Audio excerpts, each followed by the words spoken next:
มาต่อขั้นเคียวเนาะทุกคนเนาะโกเบ350เนาะคนจีนเขากำลังดาวสวิงเปลี่ยนตัวใหม่ใส่เนาะ350มาเบิ่งกันนี่คนจีนเขาแปลง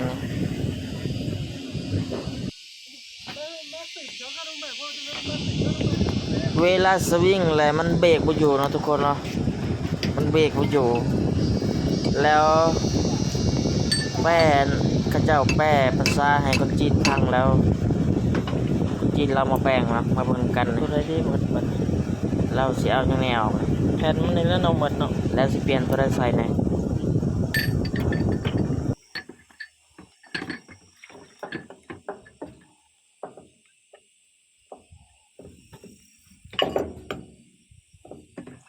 ตีขึ้นมาเท่าตีเลยเท่าเท่าไร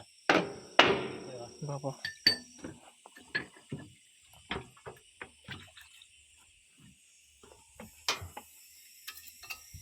วิดีโอเป็นเงี้ยไร ผักสนามเฮาอยู่ผักสนามภายในบ่เกี่ยวเลยได้เฮ็ดอยู่บางข่าวช่วงผักสนามมันบ่มีเวียกแล้วก็เข้ามาในได้เฮ็ดอยู่ในเขาประกอบเบิดเลยเด้อยู่หั่นน่ะ โกเบ350ตัวนี้คือแกนสวิงตัวนี้ของโกเบ350สวิงแล้วมันบ่หยุดเนาะเปลี่ยนใหม่สร้างกำลังมากกำลังหว่านกำลังแปลง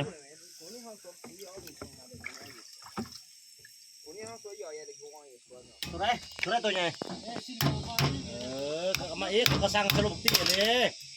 โทรบอกนะเลย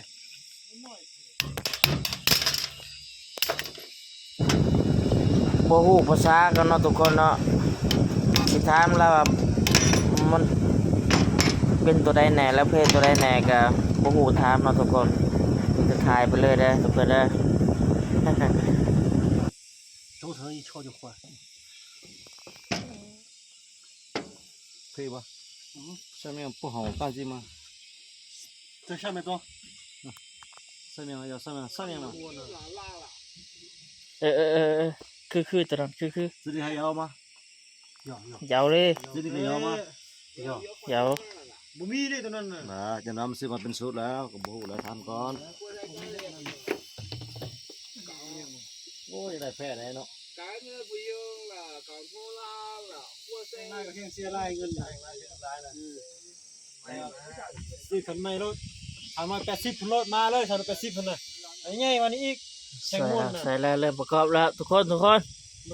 าเบิ่งกันนี่เป็นจังไดนี่ต้องเอากระเบนนี่พุ่นแม่นโอ้ลูกปืนเตะ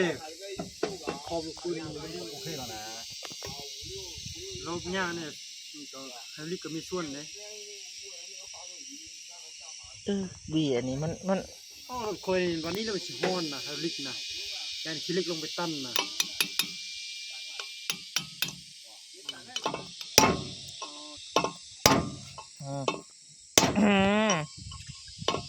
等一下，咱们把这个挖机给修好了，把那个挖机的给拆下来。ได้ของมือสองถักมาเด้อเราใช้ได้อยู่ใครต้องการมือสองถักมาลดอะไรพร้อมเปลี่ยนคันเคียวนี่ก็ประกอบตัวนี้ก็ถือว่าแล้วเนาะทุกคนเนาะตัวนี้ใส่ละเหลือแต่รถคันของค่อยขับมาเนาะคันของค่อยขับได้เปลี่ยนจักรใหม่เนาะ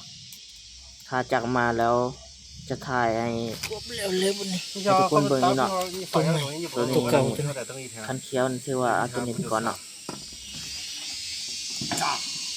是吧？卸的。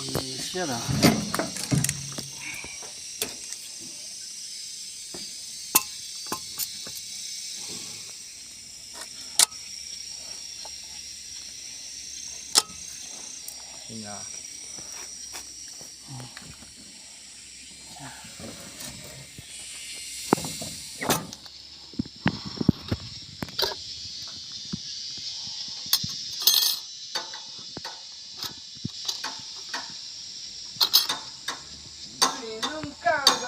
也挺白了。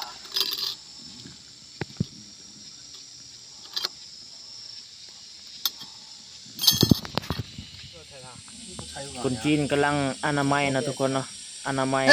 ตัวนี้ เอาตัวนี้แล้ว ใส่ ลูกโตนไปจับนี่ ลงไป ไปใส่เนาะทุกคนเนาะ 线你知道咋接吗？你咋吹咋接？它这个好像是铁线的，不是在马桶。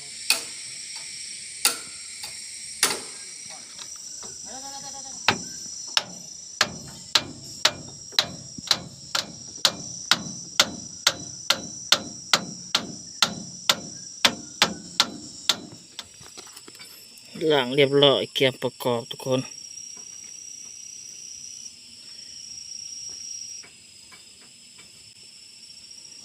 เทศกับทอนไปเอาไป กระห่อนและของในวันขี้เล็กเต็มมันใหญ่อยู่ลมจักเล็กจักขี้ดิน เฮ็ดเรียกประธานฮอดสมงนะผมฮอดเนี่ยจำแล้ว หยุดจึกแล้วก็ท้อพอตะเตียคักแล้วกลับมาบัดนี้เฮ็ดเวียกกับโมนละแต่ละแป้งดึงรับต้นได้แล้วก็เนาะไปยักมือติละได้มือติละได้บัดนี้โอเคแล้วได้หากบอกเราแล้วอธิบายเราฟังแล้ว